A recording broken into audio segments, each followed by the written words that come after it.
Okay, so I think where we left off was I was talking about, if you look at the back of a wall plug, and it says on the back that, it needs a certain voltage, and then it has a current specification on the back. And say it says, the current is 2 amps. It doesn't mean that when you plug this into the wall, you're just going to immediately get 2 amps out of the output of that plug. What that means is that you could request an amount of work that would pull up to 2 amps before something internal breaks or typically melts. So that's a little bit of a, one thing to consider is that the amount of current that you actually pull through your system is directly related to the amount of work that you're trying to do at any given amount of time. It's not necessarily a constant the whole time. Let's see. So sort of related to that, one of the things that happens is if you've just got, say, resistance in your wire, and your wire is not moving, it's not doing any typically useful work, that energy that's coming out that would normally be used to do work has to go to somewhere. And typically it goes into heat. So that's why if you feel the robot after it's been running for a while, some of the wires tend to get warm. And in situations where we are drawing a lot of current, so we're doing a lot of work, or where the wire is smaller than it should be, you risk actually melting something because you're drawing so much current and there's so much resistance in the really small wire that you're generating an excessive amount of heat. So here's a little bit of a question. So looking at the equation V equals IR, what happens if there's an electrical short? And what I mean by there being an electrical short would be if you constructed a circuit in which the resistance was very, very low. The resistance was, let's say, 0. What do you think both physically and mathematically would happen in this scenario?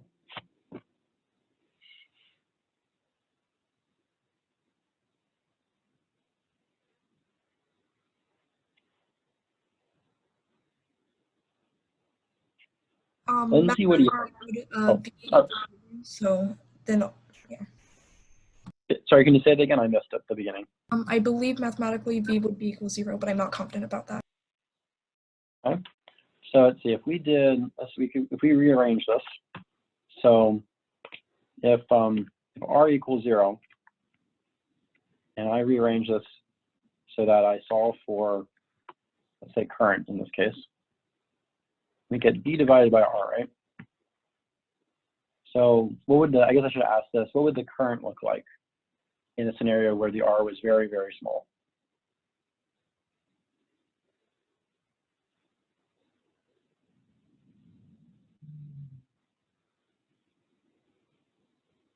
It would be high.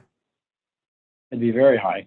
Exactly, right? So, if I were to put in, 12 volts here and then divide that by 0 ohms, so ohms is measure of resistance, what you end up with is if it was exactly 0, you'd end up with infinity amps.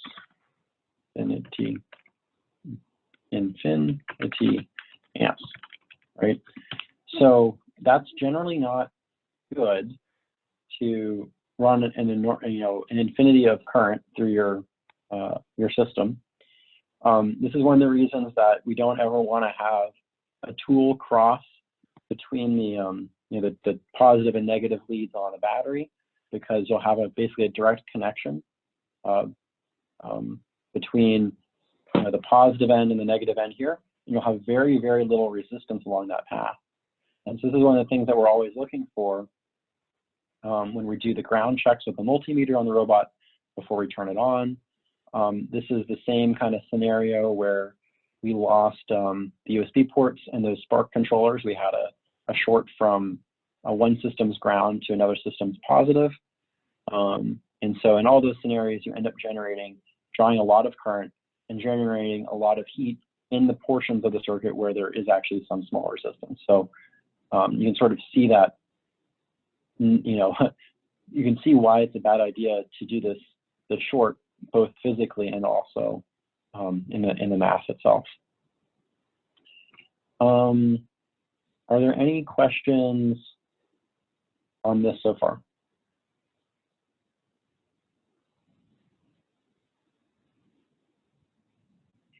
So I've got a question specifically for Alex, because I know we've talked about this last summer. Do you remember what else can increase the resistance in the system in addition to just making the wire really small?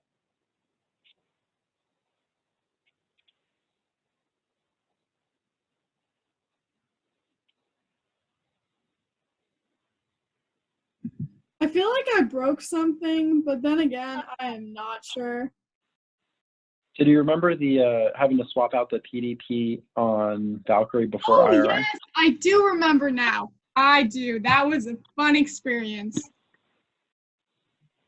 Oh, So do you want if to you like talk about that? get Yeah. the leads, like the connection's bad or loose, like oxidation, like when the metal isn't touching metal and there's like it has to go through something else.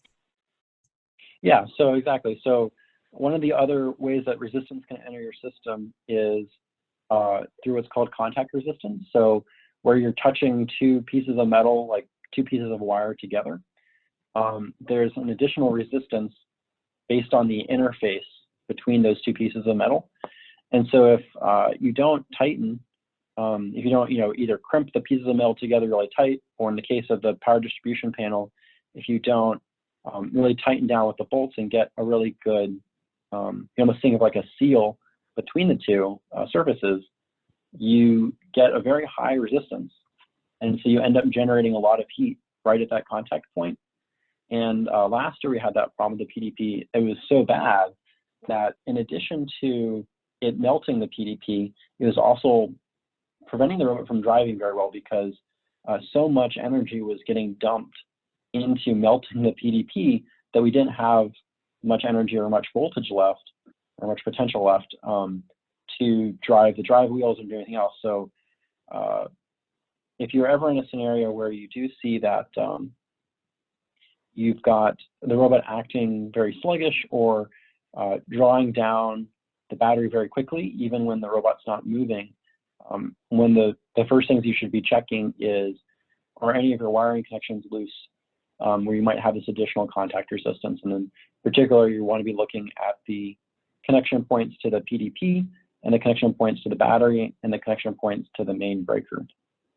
And Alex also mentioned oxidation. So as the metal heats up, you do also get the oxygen attacking the metal, and you end up with a layer of this oxide forming around the metal, around these contact points. And the oxides actually also have an additional contact resistance. So you could start off being pretty bad, and then as it heats up, you get the oxide layer, and then the resistance goes up even higher. So it's a little bit of a positive feedback loop, making the amount of resistance that you're experiencing at that interface larger and larger. Does anyone have any questions about that scenario?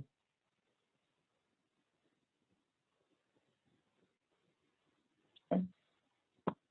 Now there's an infinity of different types of circuits that we could talk about, and different things in circuit theory. I'm not going to go through them all day. I'd have to prepare a lot more to go through things in more detail. But there are two sort of basic types of circuits that I figured we could talk about. And then I forgot to put it in here, but I'll Google it real quick so I can show you the picture. Some other examples, another set of examples that we can talk about. So you may have heard of having series circuits versus parallel circuits. And these are diagrams for both of those. This symbol down here with the vertical lines is another symbol for a battery. So you can think of one of them as being the positive end and one being the negative end. It's just another way to draw that. And then in the series circuit, what you have is you have the current flowing through the wire, and then it sequentially or serially goes through each one of the resistors. And this would be a scenario where, if you've got Christmas lights and you've got some power source here, and you've got all of the lights in a single string, they'll all light up in sequence. One of the things to know about a series circuit is that obviously if at any point in the circuit, there's a break. So if you cut the wire at any point, the current will no longer flow, and all of the devices that are in this series circuit will break, will disconnect. One of the other things is the current, so the amount of water that you're pushing through this wire is the same as it goes through each one of the devices. So each one of these devices is seeing the same amount of current go through it, but the voltage drop, so the amount of voltage across each of these resistors is different. So let me see if I can build an example. So if this is 0 volts, and this is 12 volts, and there is a standard for whether that's the long end or the short end that's positive or negative. I don't remember which way it is, unfortunately. But so for our purposes, if this is 0 volts and this is 12 volts, you start out at 12 here. By the time you get back around the circuit, you have to be back down to 0. And so if all of these resistors had the exact same amount of resistance, so if they were doing the exact same amount of work, so if you had the exact same motors, for example, doing the exact same thing, then what you would find is that right here at this end, that's 12 volts, and then you're going to drop your voltage by a third of this. So you drop it by 4, so we'd be down to 8 volts right here. And then you drop it by another third, and so you'd be down to 4 volts here. And then at the end, you'd be back down to the 0 volts that you're trying to get to, or that you have to get to. And so if you were to take your multimeter and measure from ground here and then place it at any of these points, these are the voltage that you would see if each one of these resistors had the same amount of resistance in them. Does anyone have any questions about that? Okay. And then obviously, if you had different size resistors here, you'd get an amount of voltage difference across the resistor that is proportional to how large the resistor is relative to the other resistors. And you can do something called Kirchhoff's law in order to solve for the voltage drops across each one of these resistors and determine that. I don't know that there's a need for us to go into that right now. If there's interest, I'm happy to go into to have another class where we go into more detail about how to really do the math on these kinds of things. Today, I sort of wanted to sort of do a conceptual overview on a lot of this. Okay. And then your other option is your parallel circuit, where again you're having this battery that's 0 volts and 12 volts, and the difference is the 12 volt the voltage drop across the resistors this time has to be the same. So since this is the same wire up here, all of this on either end of all of these resistors is 12 volts, and at the end we're dropping down to 0 volts on all of them. So if in the parallel circuit, so if in the series circuit the current is the same going through all of them, but the voltage are different, what do you think is happening to the current in a parallel circuit if the voltages are the same on either side?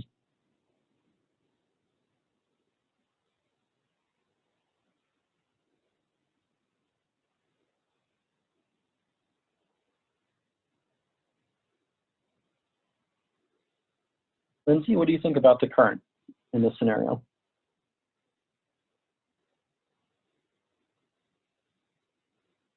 How does it duplicate like that?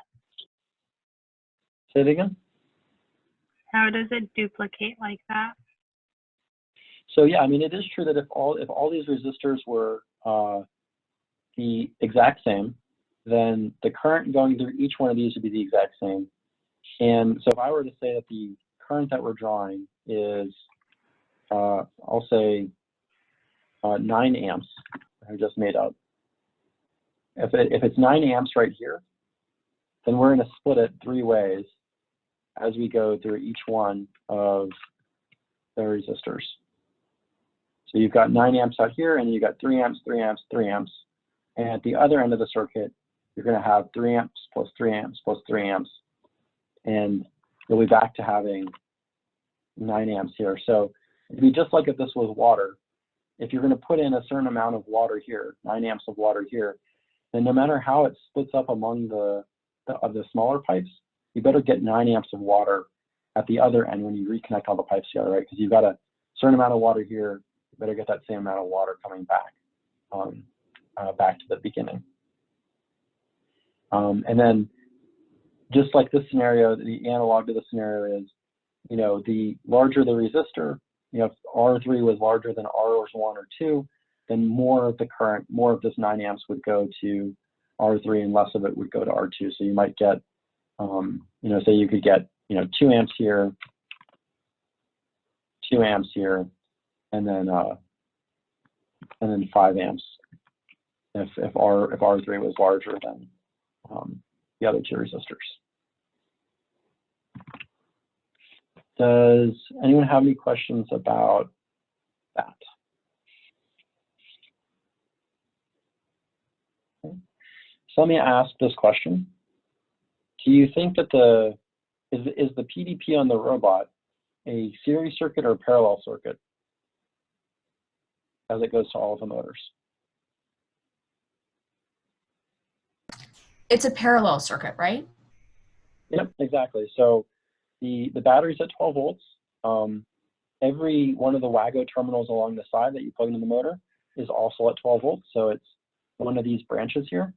And you know, if you disconnect one of the motors, it doesn't break the whole circuit. So each one of your motors is one of these branches. And depending on how much work each one of those motors is doing, so how much resistance is in that motor, you will pull a different amount of current along each one of the motor branches. Any other questions about series versus parallel circuits?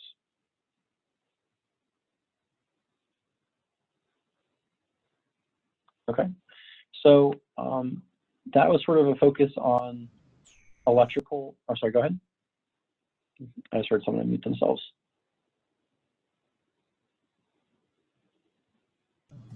Michael had a question. So at the end of the series circuit, why would we have to ensure that it falls to exactly 0 volts? What would happen if it didn't? So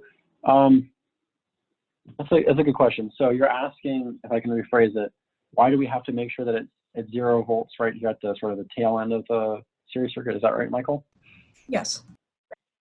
Yeah, so that's a little bit of a philosophical question.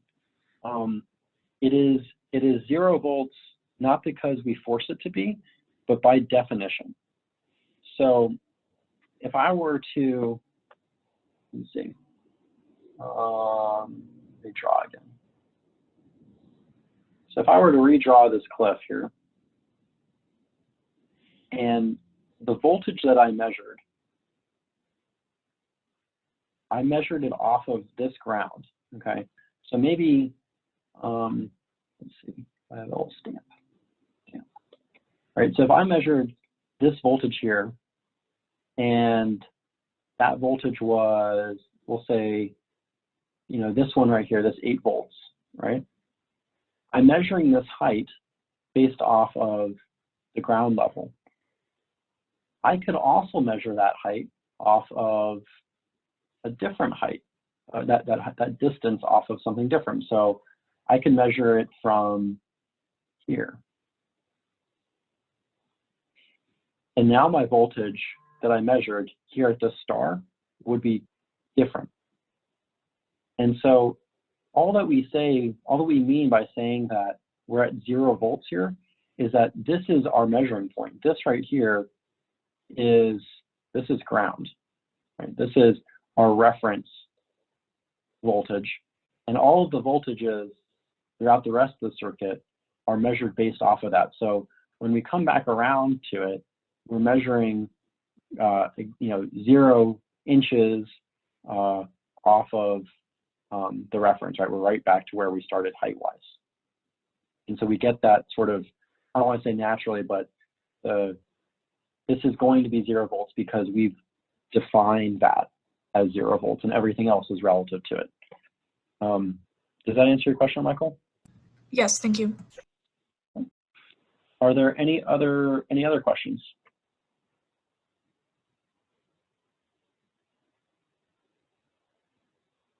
Okay, so let's see.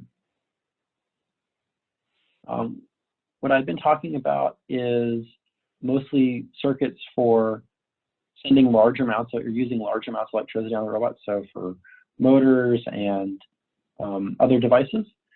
The other sort of, I don't want to say type of electricity because that's sort of weird, but the other types of wires and electrical circuits that we tend to work with are circuits where we're using electricity to send data. So instead of trying to get the electricity to do work for us, we're trying to use electricity in order to send and receive data.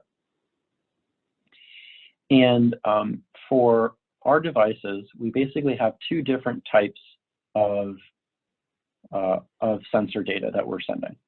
We have analog sensors and we have digital sensors. And so I'm going to go ahead and make a plot here.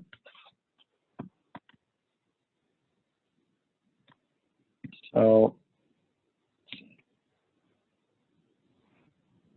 if this down here is 0 volts, and I should also say that when we're working with sensors on our robot, so the electrical power for the motors is 0 to 12 volts. Most of the electricity for our sensors goes from 0 to 5 volts. There are some options to do 0 to 3.3 volts. That's another standard, but I don't think we've ever used one that is 0 to 3.3 volts. But the C RoboRio does support that, and 3.3 volts is another standard. So we've got that, and then also I'm going to put just time on the x-axis. So this would be, if we're reading the sensor over a period of time, we're moving left to right along the x-axis here. So in the case of a analog sensor, let's see, sure, I'll use pink. The amount of the value of the sensor through time can be any value between 0 and 5 volts. That was good. Let's see if I can actually make that a function here. Right. Not go over 5 volts. Okay. So it could be any value here.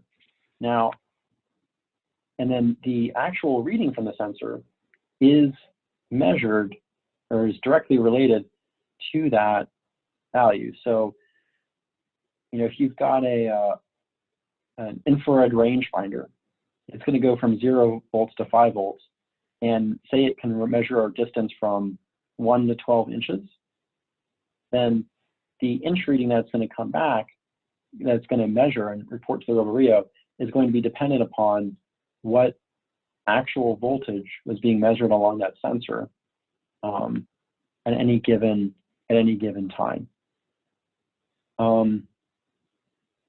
So does that make sense from the perspective of just that an analog signal can be any value between 0 and 5 volts?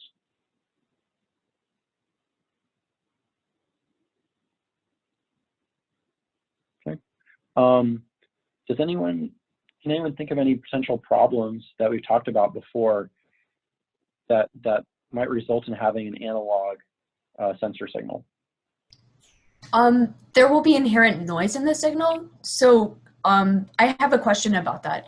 How does the noise occur? Is it just something intrinsic in the sensor, or does it result from other devices? And how do we protect the sensor? Those are great questions, Joanna. So first, yeah, I'll say it right. One of the problems with an analog signal is that there is inherent noise. And so people can sort of see that graphically. What I mean by noise is you won't get typically a very nice smooth curve like this when you're reading the sensor.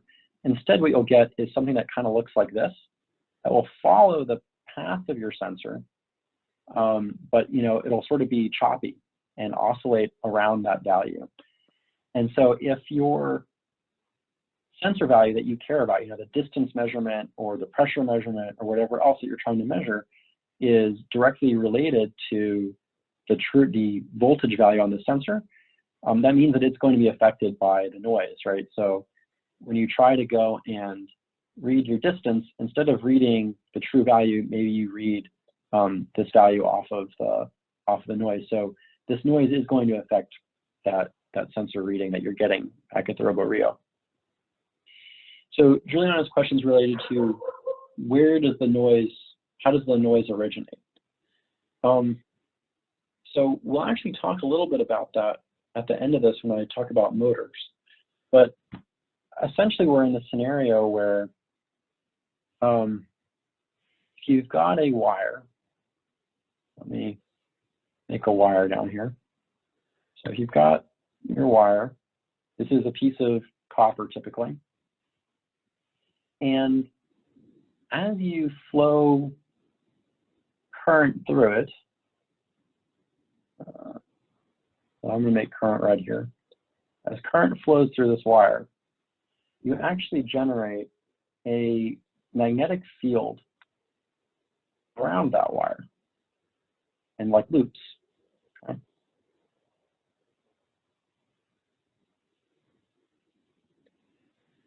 Now,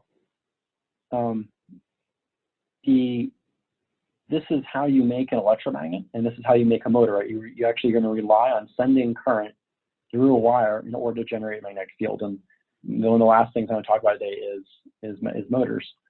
The reverse of this is also true. If you generate a magnetic field around a wire, you create current inside of that wire. And so, and to be more specific, the magnetic field has to be changing in order for this to work. It can't be a static magnetic field. But if you were to wave a magnet around a piece of wire, you're going to generate this current. And so in this scenario, you would have the current that you're trying to force through this wire that's related to your, actually let me do it this way, that's related to your sensor value, right? So this pink arrow is the current that is from the sensor. And then on top of that, you have to add in or subtract, depending on the direction, some smaller current that is being induced in the wire by a changing magnetic field around that wire. And so when you sort of sum the pink current that you intend with the smaller red current that's from the magnetic fields, you get this sort of noise overlay on top of your true signal. These magnetic fields can come from a lot of different things. For us, the most important or the primary cause of these magnetic fields are motors. So you've got spinning magnetic fields in the motors, which is how the motors are operating. And so if we're running a wire near those motors, we're going to get a changing magnetic field around our sensor wire, and we're going to get noise within that wire. In order to protect this, in order to protect our signal, one of the options that we can do is to place some more metal around the wire and shield it. What that will do is when the magnetic fields interact with the outer piece of metal, they'll induce a current in the outer piece of metal and not induce as large of a current in the central piece of metal that's actually carrying our data signal. And so we'll induce a current here instead, and then we'll just have the current that we're actually trying to send through the center wire with our sensor cable. And so that's why we wrapped the potentiometers for the swerve modules with aluminum foil, was to try and achieve this kind of shielding. Does that answer your question, Juliana? Yeah. How robust is shielding the wire? Like, does that typically work all of the time, or does some of the problems still occur?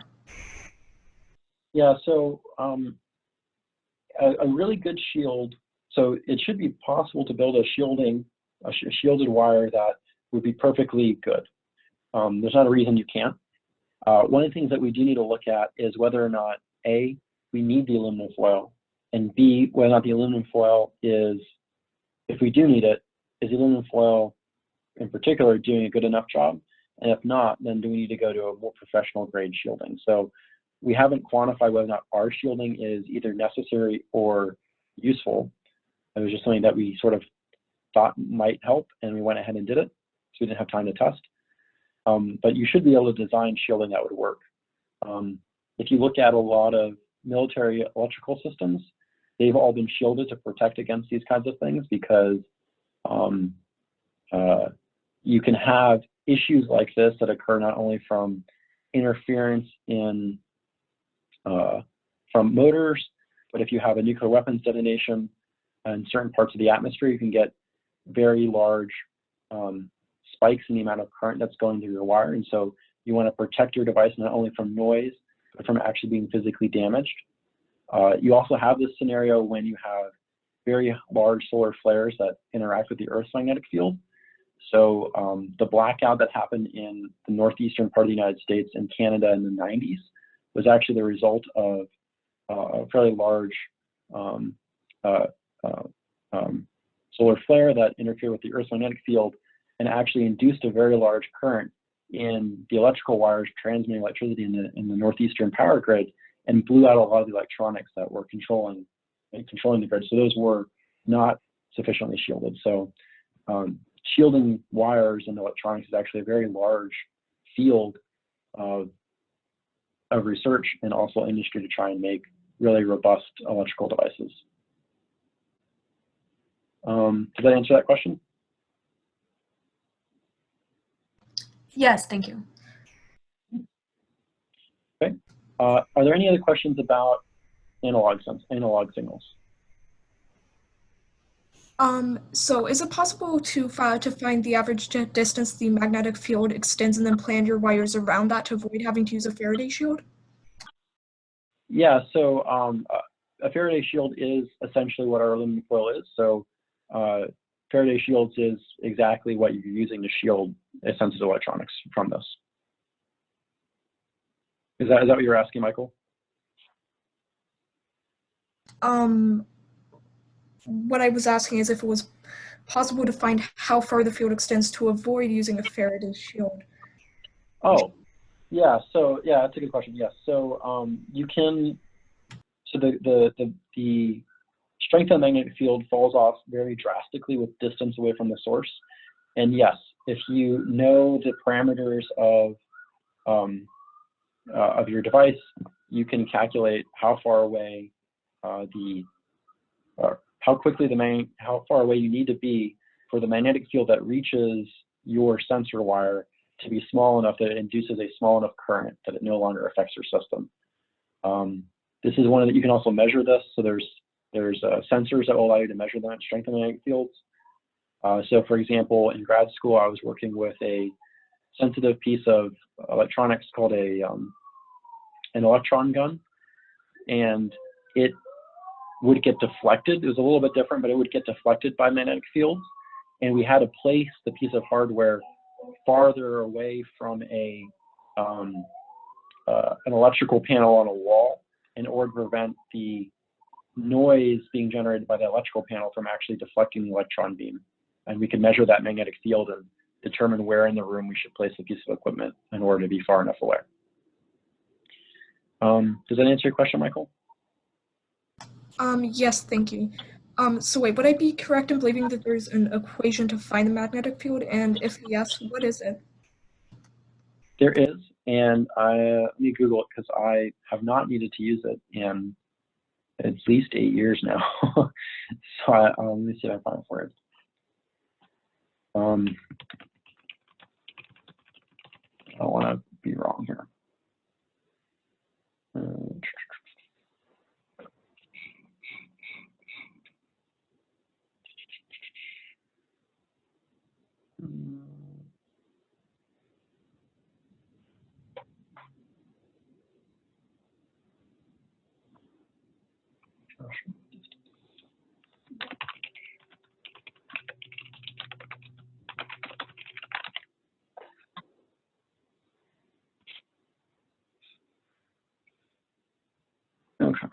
Yeah, so Let's see. Yeah, okay, so that's what I wasn't sure. I can't remember if it was r squared or r cubed. Let's see here.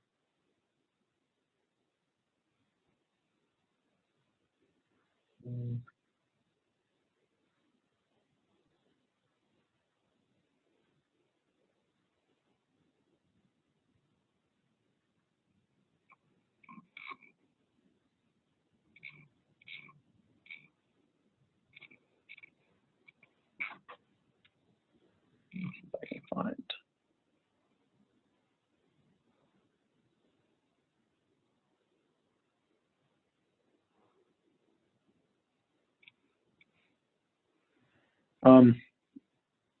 So the answer is, depending on the type of magnetic field or how you approximate the magnetic field, it's either going to go, it's going to decrease by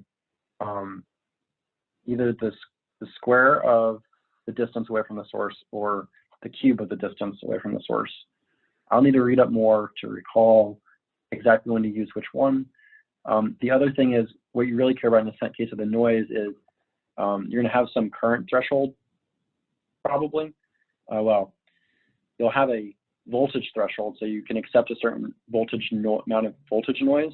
You'll then have the resistance of your wire. You'll then be able to calculate, using V equals IR, the amount of current that you can accept without exceeding your voltage threshold. And then you can find the voltage, the current induced in a wire based on the magnetic field at the location of the wire. So that's another equation that I'll also need to look up. And then the magnetic field at the wire can be calculated based off of the magnetic field at the source and the distance the source is from the wire. So you'll go magnetic field at the source over the distance to the magnetic field at the wire, and then the magnetic field of the wire will generate some current, and you'll see how much of a voltage difference that gives you in your particular sensor cable in order to see whether that level of noise is going to be acceptable at that distance. If you're interested, I can go and pull up my textbook after this and go into that in more detail. Yes, please. Thank you. Okay, I'll post a poll then, and we can talk about having another more mathy electrical session. It's just something that I haven't had to do in a while, so I'll need to prepare some for that. Are there any other questions on analog signals?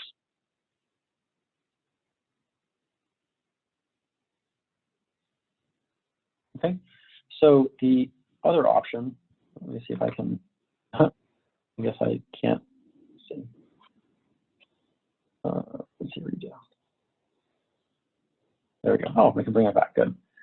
So the other type of sensor signal that we work with is a digital signal. And you can sort of think of that as being a little bit more modern, maybe. I mean, so everything started out being analog, and things have gone digital.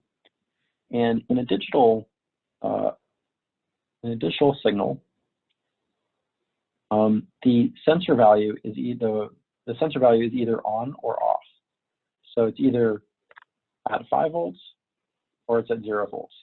There's no in between. Now, in real life, if you were to actually measure the voltage along that wire, you still have noise. Oops. You still have let's see, noise in that wire, right? This doesn't magically make the magnetic field problem go away. And so the issue, the saving grace of the digital signal, though, is even if you've got a little bit of noise, because you only care about something kind of close to 5 volts versus kind of close to 0 volts, you can have a fair amount of noise, and then the sensor that's reading on the computer that's reading on the other end will still interpret, this value is 5 volts, and this value is 5 volts, and this value is 0 volts, and that value is 0 volts, even though there's electrical noise along the cable. So a very simple digital signal would be just a limit switch, or just a physical switch, where if you've closed the switch, the switch is, the value is 0 volts, or if you have the switch open, maybe the value is, if the switch is closed, you're at 5 volts, and the switch is open, you're at 0 volts. And so that kind of signal is very robust to these kinds of noise problems. Does the concept of a digital signal make sense?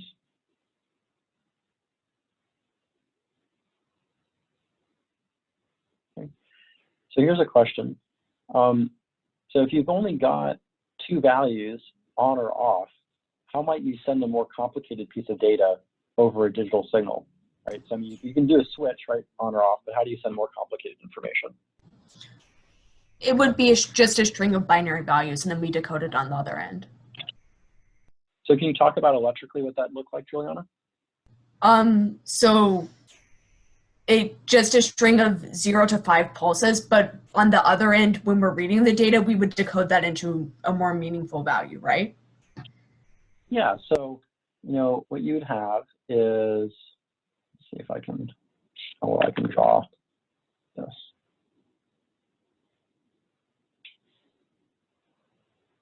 So, let's see. So what I'm going to do is I'm going to bin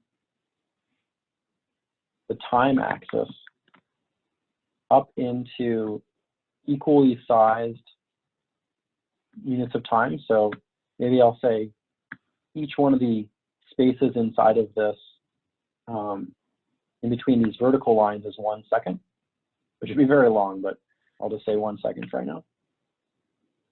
Okay. Each one of these is 1 second long. And within each one of those, then, we can have our signal. And just as Juliana said, we can have different, let's see,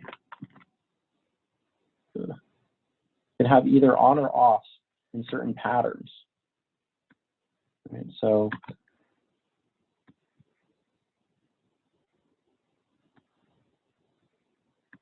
in this example, we would be on for 2 seconds, then off for 1 second, on for 1 second, off for 2 seconds. And you can, when the computer is reading in these values, then you can tell it, okay, I want to define 5 volts as a 1, and I want to define 0 volts as a 0. And so now in binary, you would get the number 1, 1, 0, 1, 0, 0. And that is, you know, a binary number that would be encoded by this digital signal. And you can convert this binary number into a base 10 number, so the types of numbers that we normally work with. And you can get out your sensor reading.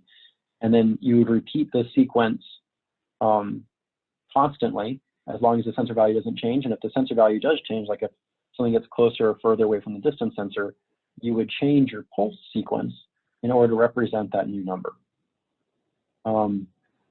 Does that method for sending more complicated information over digital signals make sense? Or do you have any questions? I have a question. So is it a risk that, if it checks at regular intervals, is it a risk that could alternate, say, 101, and it misses and it doesn't check during the time when the 0 is actually being sent, so it just reads it as 3 ones instead of 2 ones and a 0? Is that an actual prevalent risk? And if yes, how do we counter it? So your question is, how do you synchronize it so that you make sure you're reading from the correct point? Yes. So I'd have to look into some more detail. There are a variety of different communication protocols. Most of them send a header. So they send some sequence of bits that lets you know where to start reading from. There's also, so I should also say, there's a clock. So, okay, it doesn't always have to be a clock, and not all digital protocols have clocks, but most of them have clocks. So there is usually some synchronization in a lot of systems where every cycle, it's on, then off, and on, and off, and on, and off. And it always repeats. And so that at least allows you to sync to the synchronization and make sure you're reading at each of these edges. That's one way you can do it. And then to synchronize to make sure you're starting to read here instead of, you know, here at this edge. Mostly what I've seen is a header that, you know, is like a whole bunch of zeros at once or something, and then you get a 1. I'd have to look more detail at how that works electrically. I haven't done that in a while for a single wire digital signal. Does that sort of answer your question, Michael? I know I didn't go into, I wasn't have a great answer. Yes, thank you. Okay. So what would happen if the sensor scanned it at the point where it was going from 1 to 0 or 0 to 1? What would that read at? Or is it just simply instantaneous?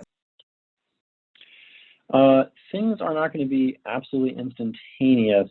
So there's something called capacitance that exists in all of your systems. And capacitance resists change in the voltage, or really change in the current. So it prevents things from changing instantaneously. So if you were to really look at this in a lot of detail, this would actually, you know, look like that. And it wouldn't be a perfectly straight down line. So yeah, you could at some point read a value here, depending on how the system's set up and depending on where this is read, you could make it so that it's more likely to read it as a 0 or a 1. So you could design a circuit to bias it in one direction or the other. But again, usually you've got some sort of synchronization going on in order to make sure that you're reading, you know, maybe in the center of your pulse and not at the edges. Does that answer that question, Michael? Yes, thank you. Or Juliana? Any other questions so far?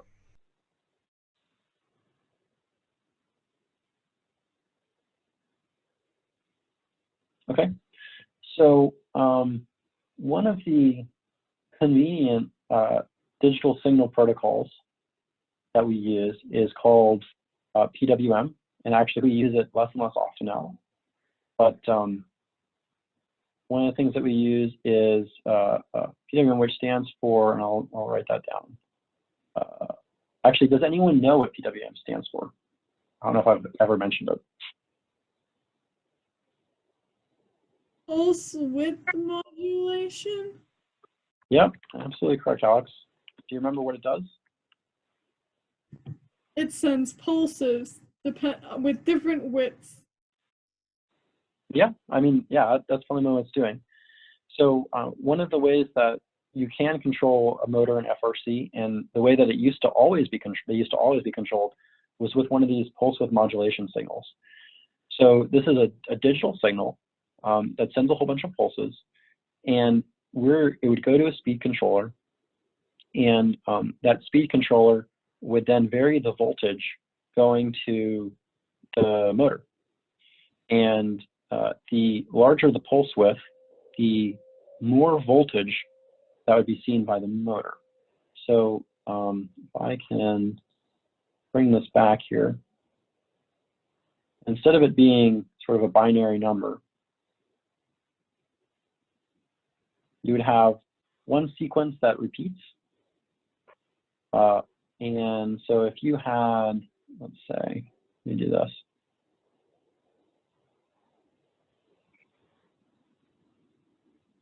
So if your update cycle was, I'm going to say 2 seconds just so I can stay consistent here. So each one of these is 2 seconds.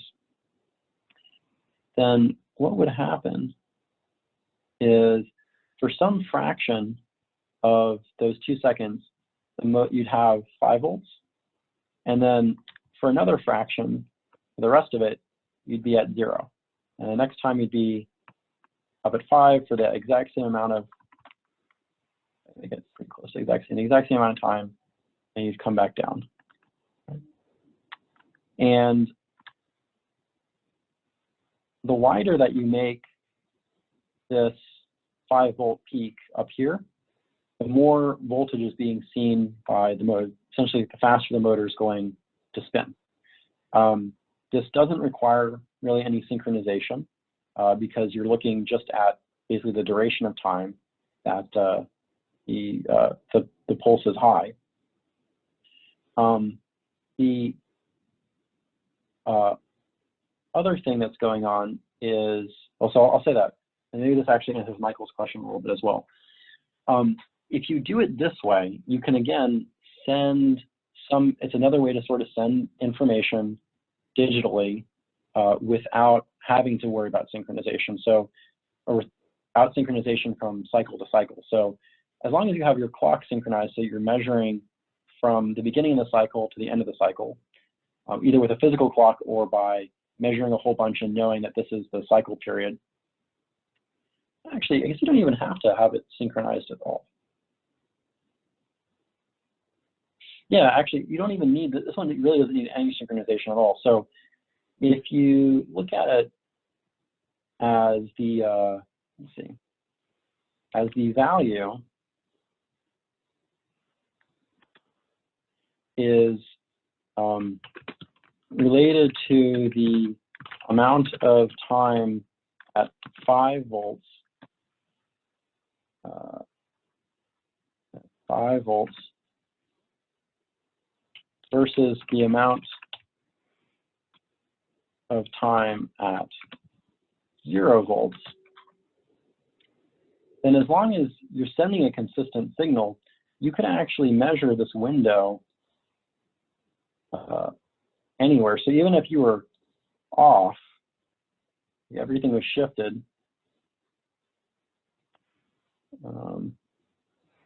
even if everything was shifted, then you'd actually still get the same proportion of the amount of time at 5 volts, the amount of time at 0 volts. And so if you were basically measuring this time, that's another way that you could send a more complicated value without having to deal with any sort of synchronization at all.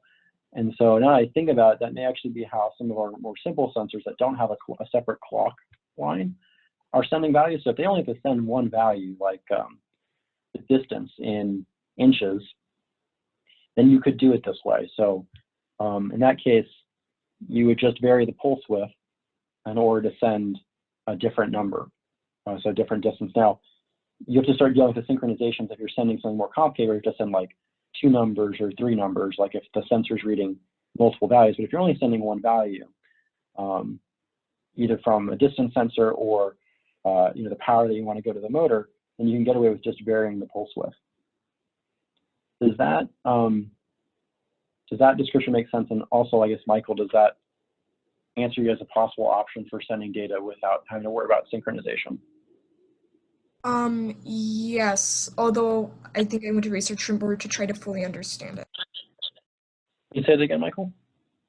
Yes, thank you. Yes, it does, but I think I'm going to try to research it more on my own to try to fully understand it.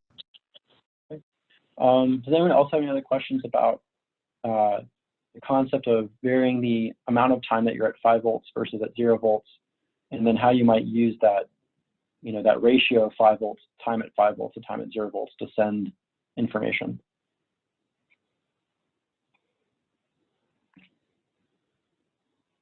Okay. So the other nice thing about pulse width modulation is that it's very convenient for controlling motors. So let me ask the following question. So the amount of power going to the motor, the speed at which that motor is going to spin typically, is related to the voltage being seen at the motor. But if you recall, we talked about how the power distribution panel was a parallel circuit. So every motor was seeing the same 12 volts at its input. So if all the motors have 12 volts at their input, or at the input of the speed controller, how might we make it so that the actual motor device, the actual motor, would see a lower voltage than 12 volts, so we didn't want to spin at full power, full speed? Use resistors? Okay, so you could use resistors. So you could place another resistor before the motor, so you get a voltage drop before the motor, and then you could have some way to change that that resistance. The downside of that is that you're wasting tons of energy. So that resistor that's coming up before the motor would have to have a very high resistance in order to meet the same resistance as the motor. And so you would be generating a lot of heat. Basically, you know, if your motor is doing, if you want your motor to spin at half speed in that scenario, you would have to have a resistor before it that has a resistance equivalent to the same, it have to, you know, you have to be exactly equal to the amount of work that you're going to be doing with that motor. And if you think about how much power, how much work you're doing to move the robot, all of that would then have to be turned into heat at an equivalent amount that would get turned into heat at the resistor if you wanted to spin at 50%. So that's one of the reasons that we don't use a resistor before a motor to accomplish that goal. Lindsay suggests something, a transformer. You could use a transformer, so you're right in the sense that a transformer does change the voltage. Transformers tend to be more associated with alternating current, and everything we talked about today is direct current. You can do a voltage converter, and we have one on the robot. So the VRM, the voltage regulator module, does regulate the voltage down from 12 volts to 5 volts in order to supply different circuits. Again, you end up with a lot of losses in those systems, so they're not, and they're also sort of hard to change really rapidly. So you don't want to necessarily use them to control the motor speed. Are there any other thoughts about how we might do this?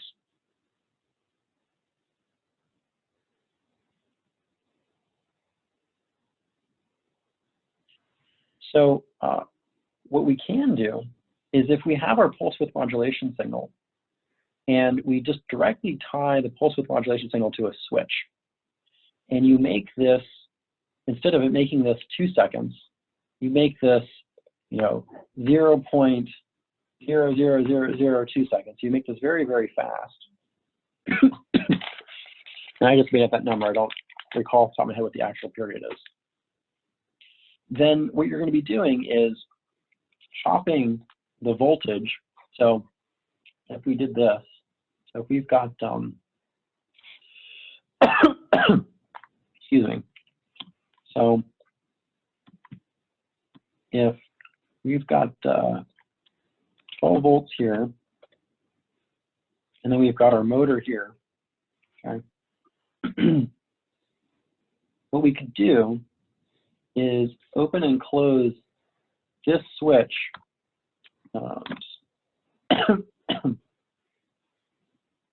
along with the pulse width modulation signal, okay? So we'd open and close the switch really, really fast.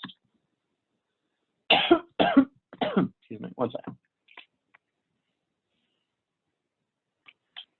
Okay. So we'd open and close the switch very fast. And the apparent voltage that would get seen by this motor will be less than the 12 volts. So I'm just going to change this to 12 volts here, because this is now the voltage going to the motor, and we're just chopping it. If your pulse width is 50%, so that's called a 50% duty cycle, then the voltage that would be seen by the motor would actually be 50% of 12 volts. So you'd be at 6 volts. So just by chopping the voltage, just by chopping the signal really, really fast, you basically get an average of, you think of it as the voltage that's seen by the motor is an average of all the voltages that's seeing. So if it's seeing 12 volts for half the time and 0 volts for the other half the time, the average of those two is 6 volts. And so the voltage that the motor sort of has to work with is those 6 volts. And if you chop it fast enough, the motor's not going to stutter. There's enough capacitance in the system, and the way that we interact with these systems is slow enough relative to this that we just see the effect of an average voltage instead of sort of an on-off, on-off. But fundamentally, down at the very low level, that's what's happening to the motor. Does that make sense as a way to change the voltage that's being seen by the motor?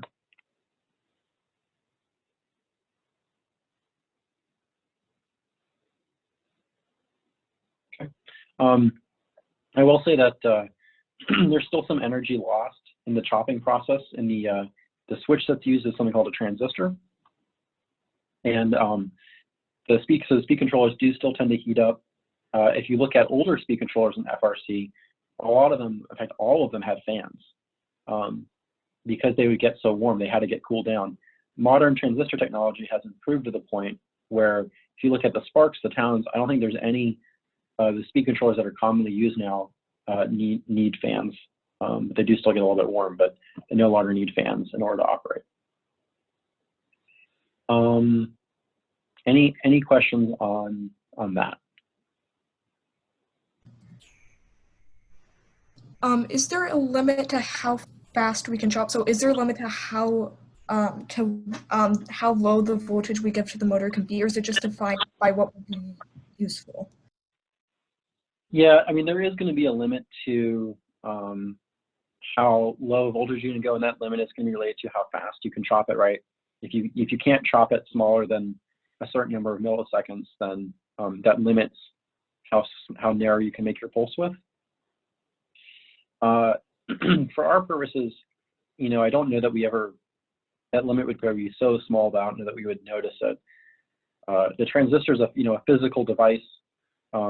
You know, things actually have to change internally within it in order for it to chop it. So there's some delay there. There's capacitance in the system, which will change how quickly you can actually change the potential along the wire.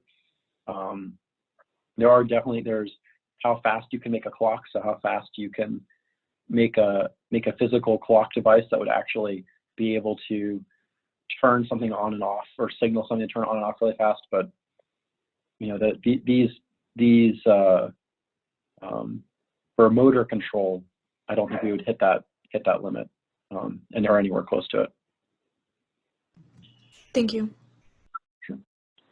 Are there any other questions about how a PWM signal works?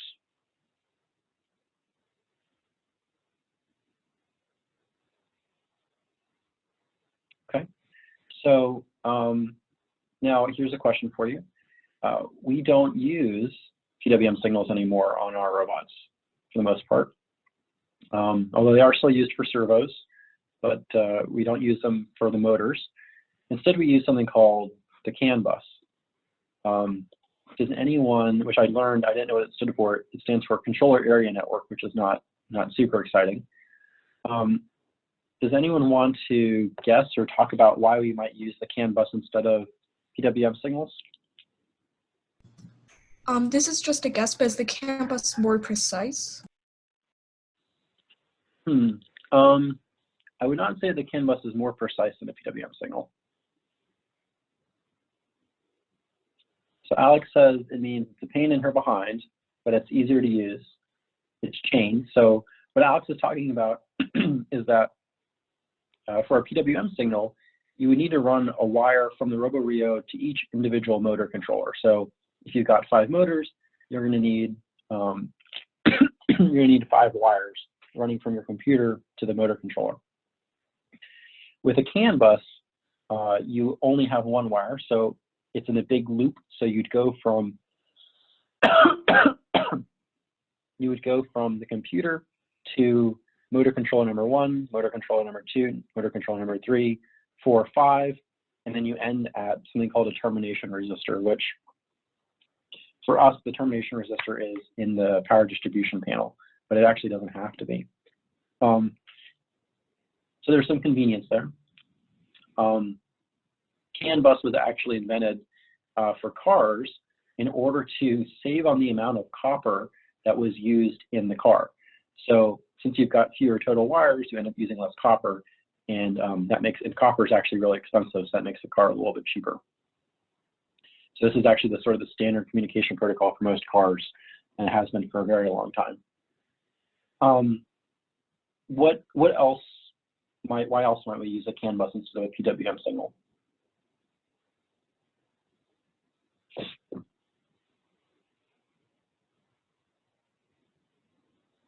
How much data can we send over a PWM signal? 1. So Alex says 1. So yeah, we can send, you know, one number at a time. And that number is based off of our pulse width. But if we want to send something more complicated, like we want to send sensor values from, you know, the encoders that are built into our NEOs, or a limit switch that's, you know, connected to one of the talons, or the motor temperature, which gets sent back now, where we want to control multiple devices. We need the ability to be able to send more information over the data network. And so the CAN bus is a fully is a communication protocol that is fully digital and sends strings of zeros and ones in order to encode different pieces of information. And I do not recall, Michael, how the CAN bus is synchronized. I will have to go back and look to learn what actually allows for the synchronization of the devices. One of the things that I did learn while I was reading up about this is, so if you've got, let me draw the CAN bus here. So for those of you who haven't worked on the CAN bus before, so for those of you who worked on the CAN bus, there are 2 wires. There is a, let's see, a green wire and a yellow wire. And I am blanking on which one says high and which one says low on it. Alex, do you remember which one's high and which one's low?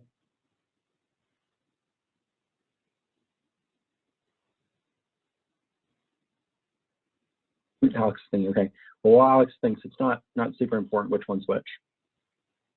But you'll have, as you go through each one of these wires is going to be connected to a device. We'll make the devices pink. Okay.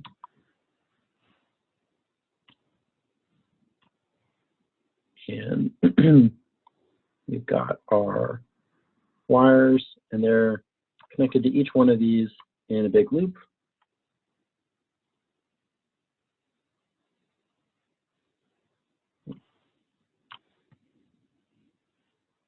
So if you're going to put data on this loop of wire, every single device is going to see all of the data.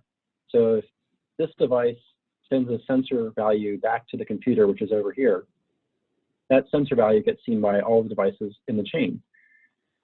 Similarly, if the computer up here sends a command to a specific device, that command gets seen by this device, and this device, and this device. So how might we command specific devices when we know that our instruction is going to be seen by all the devices on the CAN bus? We use CAN IDs. Yeah, exactly. So as part of our message, we include an identifier number. So, excuse me. So if your message is, you know, do this thing, that's, you know, the first part of our message, or one of the things in the message, the very front of that message is going to be the ID number for the device that you want to do that thing. And so, yeah, all these other devices are going to see the instruction, but only the device with the matching ID is going to act on that function. Does that make sense?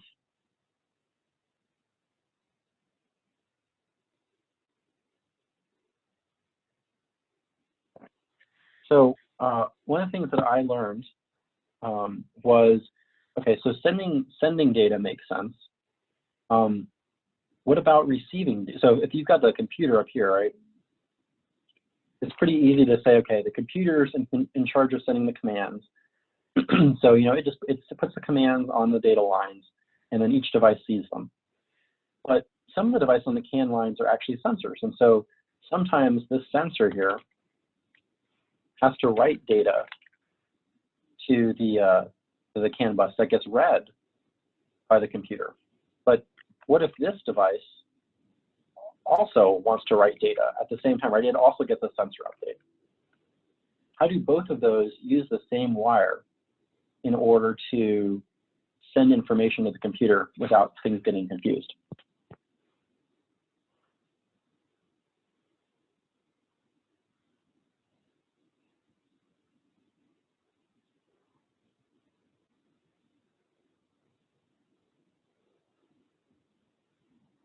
Any thoughts?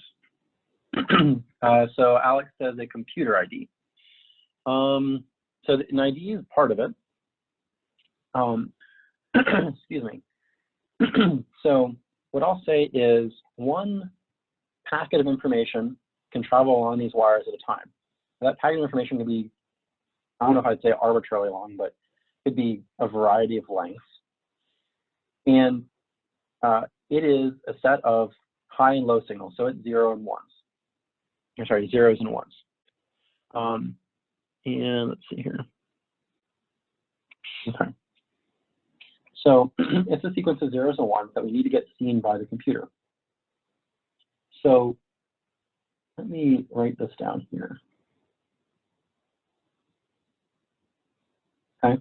So Lindsay says label the packets so the computer reorganizes them in the correct order, like the internet. So that's definitely part of it. So we definitely need to send the IDs along with the sensor, so along with the data, so the computer can organize it on the other end and know which sensor it came from. But there's actually this really clever thing, which I never realized until recently, about how it actually prevents problems, electrical problems on the CAN bus. So if this is the value being written by the sensor here, okay, and we're going to read from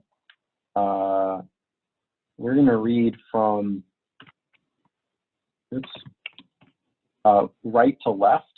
So this is the first number. This is the first value that gets sent to 0, and then a 1, and then a 0, and then a 1, and a 0, and a 1, and 2 zeros. And then if we were to, let's see. And then if this sensor, the second one, was to send this number, let's see if I can do it. Oops. Let's see here.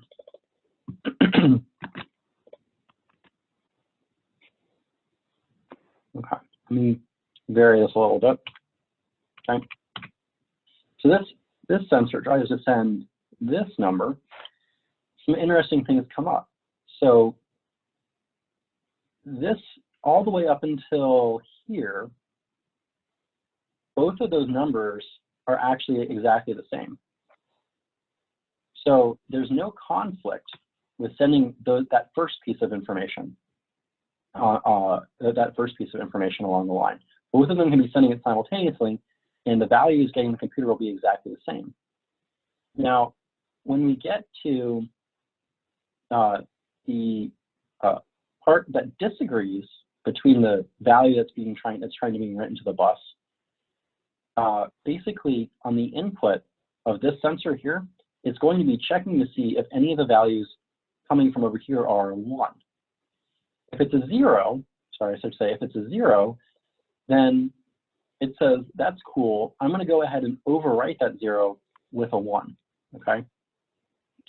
But now, if it sees a 1, if it were to see a 1, then it's not going to write it. So it's going to, it's not going to write the value. It's not going to change it to a 0 if there's a disagreement.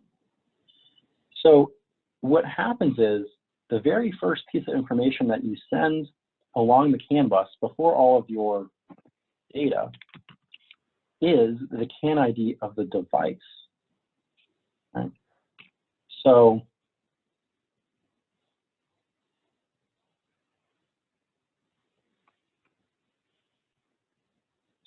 say this first part, the number part here are the CAN ID. So in this scenario, and I may have it backwards, the concept's the same, I don't recall now.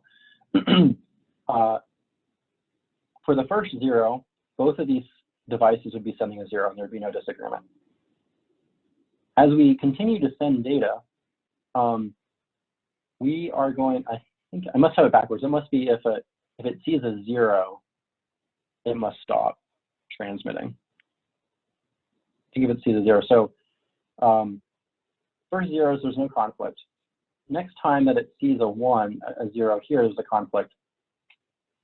It's going to not transmit the 1.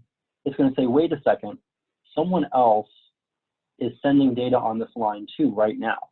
So I'm going to wait until all of this gets back to the computer before I write my 1. And so it's going to start sending this number, realize that this number is coming through, allow this one to pass freely while this one's stored in memory.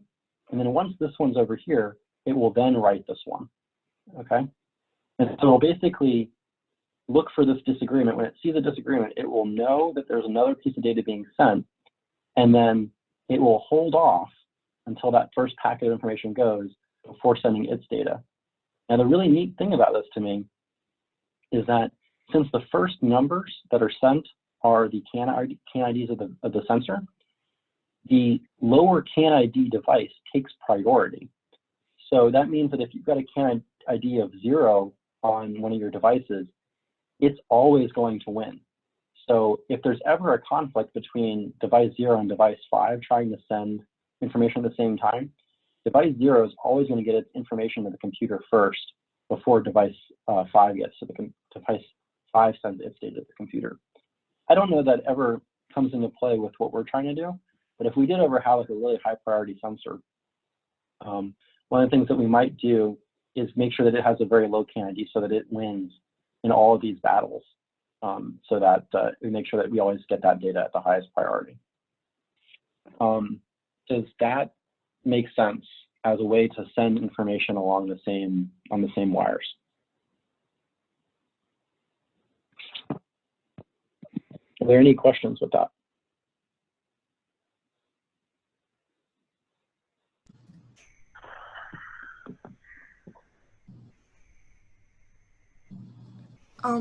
Would we need to, so would it be a factor to take into account when assigning priority, the average size of what a sensor sends? So that if it's extremely large, would it basically stall the rest of the receiving of data and then cause some, and then kind of slow things down? Would that be an issue, or is it just simply so fast that's not, we don't need to take that into account?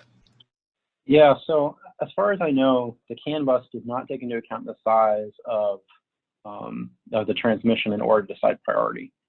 There is a limited amount of, so there's a limited amount of data that you can send in a given time on the CAN bus, and that's called the, you can think of it as the bandwidth of the CAN bus. And that's going to be related to how fast you can turn the signals on and off, how fast you can alternate between zeros and ones. So again, that's related to how fast the clock can turn on and off. And so our CAN bus on the robot does have a finite bandwidth of how much data we can send. We need to be well below the bandwidth maximum if we want to make sure that we don't get long delays. So if we're right at the top of the amount of bandwidth that we can use, then yes, we could be sending so much data from a high priority device that we never see the data from a low priority device because it always loses. So we need to be well below that bandwidth limit so that there's always free time available to get the data from the lower priority devices. That's actually one of the reasons why in our LabVIEW code, we only send data along the CAN network, along the CAN bus, when there's a change. If we were to send data along the CAN bus every single time that, every single loop cycle in LabVIEW, we would fill up the CAN bus with instructions. And that would reduce our ability to get these packets of information from the lower priority sensors and also get information to lower priority devices. And so that's one of the things that we have to play with is how quickly can we send updates to our devices without using up all the bandwidth on the CAN bus. Does that answer your question, Michael? Yes, thank you. Any other questions there? Okay. One other sort of neat thing about the CAN bus is one of the reasons that it's pretty resistant to electrical noise. So, you know, digital signals by their nature are pretty resistant. But you know, if you have a really long digital wire, it is possible for there to be enough electrical noise that you could start switching zeros to ones and ones to zeros. So it could get bad enough over the entire length of the wire to cause that problem. And so what the CAN bus does is it actually doesn't do 0 to 5 volts. What it actually does is a comparison between the yellow line and the green line. And Alex thinks that the green line is low and the yellow line is high, which I think is correct. And basically it switches between, you know, and I may have this backwards, but, you know, a 1 will be green is higher than yellow, a higher voltage than yellow. And then the 0 will be a yellow is a higher voltage than green. And oh, now Alex checked master Google, so that is correct. And so that means that since you're doing this comparison, you can do this really neat thing where, let's see if I can draw this.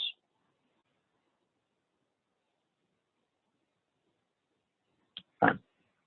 So if we've got our, let's see.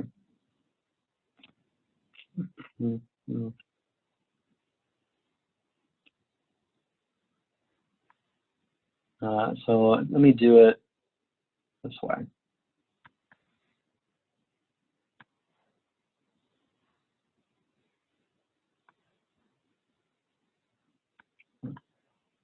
And I'm going to go ahead and make a second plot here.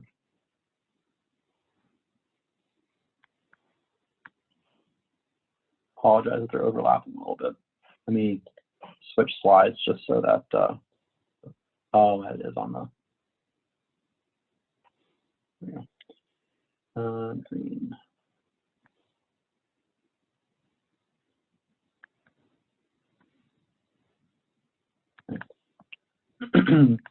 So if these are the values on the voltages on our green and yellow lines, we can still get noise. Like that's still a thing that's going to happen on a digital signal. And you could have really bad noise, okay, that changes the values of these. However, we can do something very clever. As you might have noticed, the green and the yellow wires on a robot are always twisted together. That means that for all intents and purposes, the yellow and green wires go through the same parts of our robot at the exact same time. And so any sensor noise, any electrical noise that's on the green line should be identical to the electrical noise that's on the yellow line.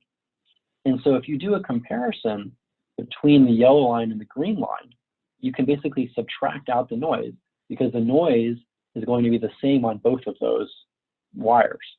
And so you can be a lot more robust to noise because you're doing a comparison between the two wires instead of a comparison to some global ground and some global 5-volt value. And so that's one of the reasons that CAN wire always comes twisted and why we want to keep the CAN wire twisted. We don't want to ever separate out the green and the yellow wire for long distances because then we'll start to get noise that we can't correct for on the CAN bus that's going to limit how accurate the data that we're sending to our CAN devices is. Does that technique for limiting the effect of the noise on the CAN bus make sense, or do you have any questions? Would this technique exclusively work with CAN bus, or could you use it with other types as well? You can use it for other types. So USB does a very similar thing. If I remember correctly, USB basically does an inversion. So it'll take the data line, you know, the 0 and 1 signal line from the computer, and then it will duplicate it and flip one of the lines, like flip one of the values. So, you know, if one of them goes from 0 to 1, the other one, or 0 to 5 volts, the other one will go from 0 to negative 5 volts. They'll travel, those two wires will travel in parallel along the wire. And then when they get to the other end, you'll then flip the flipped data line again, and then just do a summation between the two. And what happens is, you know, if you've got positive noise along the signal, along the wire, it'll be positive in both the not flipped line and the flipped line. And then when you flip the flipped line at the other end, the two noises will cancel out. One will still be positive, and the other will be the same magnitude but negative. And so you'll get your you'll get just the intentional signal back after you do that subtraction. So it's a pretty common technique for reducing the effect of noise on on digital signals. Okay, thank you. Are there any other questions about the CAN bus? Okay. Does Alex want to maybe talk about what are some of the downsides of using a CAN bus? It's really hard to crimp, and we hate crimping it. Okay, so there are some physical challenges associated with actually constructing the wiring. Another sort of fundamental problem with the CAN bus is the fact that since everything is basically in series, right, it's all one big loop of wire, if you cut the wire at any point, you don't just lose, just the one sensor or the one motor, you lose absolutely everything on the CAN bus, or you theoretically, in some cases, could preserve some of the ones before the cut. You get not some of usually. it before. So it can depend on the device whether or not there's enough resistance at the other end to terminate the signal. Otherwise, the comparison between the high and the low lines won't work. That's why sometimes we get the devices beforehand and sometimes not. I think it depends a little bit on what device is the last working device in the chain, whether or not it's got a termination resistor built in. So that's a downside. Now there are configurations of the CAN bus that make this less of a problem. So just like in Christmas lights now, where there's a parallel line sort of looping around, so if you break a light, not the whole strand will go out, just a couple of the light bulbs. You can do these sort of different patterns where you loop around and connect them with multiple CAN wires, so that you maintain the integrity of your CAN bus and you only lose one device. One of the most popular that I've seen FRC teams try to use is something called a star configuration, which I have to look again to see exactly how it's set up. But you basically lose the efficiency of having fewer wires. You end up having basically a wire going to each individual device, but you do still get the benefit of being able to send more data over the CAN bus. So you keep the ability to have sensors and send complicated information to your speed controllers, but you get the robustness of individual wire connections to each device. And I know Ethan was talking about this summer playing around with the star configuration, so that we can implement that on our robot and get sort of the best of both worlds. Are there any questions about that? So in the cases where we can see which devices are still working, so can we just use that to pinpoint the CAN bus problem? And if yes, given the amount of time it takes in my experience, to find CAN bus errors, wouldn't it be worth it to put as much effort as possible to putting quite a bit of effort into ensuring that this scenario always takes place, or is it simply impossible to ensure, or at least make it more probable? I don't know if there's a good way to ensure that it always occurs. I think if we want to go to the point where we are able to work faster with the CAN bus, I think we do two things. One of them is a star configuration or a similar one, so that single point failures don't, so you don't have single point failures that take out all of your devices. And the second thing is some of the teams, instead of doing crimp connections, they basically do terminal blocks, like WAGO terminal blocks. That is infinitely easier to wire and infinitely easier to check. The reason we've resisted doing this is the weight. So there'll be slightly more weight involved with using basically easier to use connectors. After seeing the amount of trouble that we've been having, I'd certainly be a fan of going to terminal blocks instead of crimp connections, at the cost of the weight, the added weight, and the added space that they take up. But we can look at that maybe this summer.